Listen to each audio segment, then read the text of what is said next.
Hi, എല്ലാവർക്കും നമ്മുടെ ചാനലിൻ്റെ പുതിയൊരു എപ്പിസോഡിലോട് സ്വാഗതം. അപ്പോൾ ഞാൻ ഇന്നത്തെ ഈ ഒരു എപ്പിസോഡ് ചെയ്യാൻ ഉദ്ദേശിക്കുന്നത്, നമ്മൾ ഈ നേപ്പാളിൽ വരുന്ന സമയത്ത് നിങ്ങൾക്ക് എങ്ങനെയാണ് ഈസി ആയിട്ട് സിം എടുക്കേണ്ടത്, അതുപോലെ ഏത് സിം എടുക്കണം, ഒരു സിം എടുക്കാനായിട്ട് എത്ര രൂപയാവും എന്നുള്ള കംപ്ലീറ്റ് ഡീറ്റെയിൽസ് നിങ്ങളായിട്ട് ഷെയർ ചെയ്യാനാണ് കേട്ടോ. അപ്പോൾ ഏതായാലും അധികം സംസാരിക്കാതെ തന്നെ ഞാൻ വീഡിയോയിലോട്ട് കിടക്കുകയാണ്.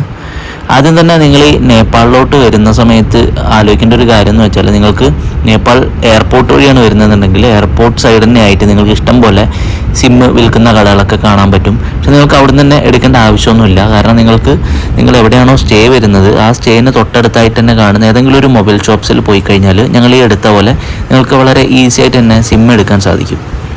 അപ്പോൾ ആദ്യം തന്നെ പറയാനുള്ളത്, ഇവിടെ മെയിനായിട്ട് 2 സിം കാർഡ് സർവീസസ് ആണ് അവൈലബിൾ ആയിട്ടുള്ളത് കേട്ടോ. അതിൽ ഒരു സർവീസ് നമ്മൾ എടുത്തത് എൻസെൽ എന്ന് പറയുന്ന ഒരു ബ്രാൻഡിൻ്റെ സിമ്മാണ്. പൊതുവേ ഇവിടെ വരുന്ന എല്ലാവർക്കും സജസ്റ്റ് ചെയ്യുന്നതും ഈ എൻസെലിൻ്റെ സിം തന്നെയാണ്. ഇവിടെ നമ്മുടെ സ്റ്റേക്ക് അടുത്തുള്ള ചേട്ടന്മാരോടൊക്കെ ഇവിടെ ഏത് സിമ്മാണ് നല്ലതെന്നൊക്കെ ചോദിച്ചു നോക്കി കേട്ടോ. അപ്പോൾ എല്ലാവരും പറഞ്ഞത് ഈ ഒരു സിമ്മിൻ്റെ പേര് തന്നെയാണ്. കാരണം ഈ ഒരു സിമ്മിന് എവിടെ പോയാലും നമുക്ക് നെറ്റ്വർക്ക് കിട്ടുന്നതാണ് പറയുന്നത് കേട്ടോ. അതുപോലെ ഇവരുടെ പാക്കേജസും കാര്യങ്ങളൊക്കെ അത്യാവശ്യം നല്ല പാക്കേജസ് തന്നെയാണ് ഇവർ തരുന്നത്. അപ്പോൾ ഇവിടെ ഉള്ള പാക്കേജസ് ഏതൊക്കെയാണെന്ന് നമുക്ക് നോക്കാം.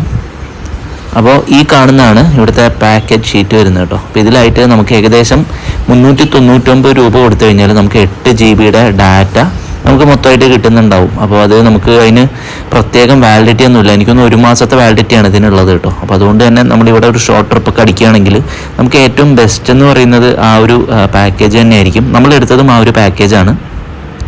ആ ഒരു പാക്കേജ് എടുക്കാനായിട്ട് നമ്മൾ ചെയ്യേണ്ടത്, ഇവിടെ വന്നു കഴിഞ്ഞാൽ നമ്മുടെ ID പ്രൂഫ് സബ്മിറ്റ് ചെയ്യാനായിട്ടുണ്ട്. ഞങ്ങൾ സബ്മിറ്റ് ചെയ്തതെന്ന് പറയുന്നത് ഞങ്ങളുടെ വോട്ടേഴ്സ് ID അല്ലെങ്കിൽ ആധാർ കാർഡൊക്കെയാണ്. അപ്പോൾ നമ്മൾ ആധാർ കാർഡാണ് അവിടെ സബ്മിറ്റ് ചെയ്തത് കേട്ടോ. അത് ചെയ്ത് കഴിഞ്ഞാൽ നമ്മുടെ അച്ഛൻ്റെ പേരും അതുപോലെ അച്ഛൻ്റെ കുറച്ച് ഡീറ്റെയിൽസൊക്കെ അവർ ചോദിക്കുന്നുണ്ട്. എന്തിനാണ് അതൊക്കെ എന്നുള്ളത് നമുക്കിനി മനസ്സിലായിട്ടില്ല. ഇപ്പോൾ ഒരു ഡീറ്റെയിൽസ് എല്ലാം കൊടുത്തു കഴിഞ്ഞാൽ അപ്പം തന്നെ നമുക്കിതുപോലെ സിം ആക്ടിവേറ്റ് ആയി കിട്ടുന്നതാണ്.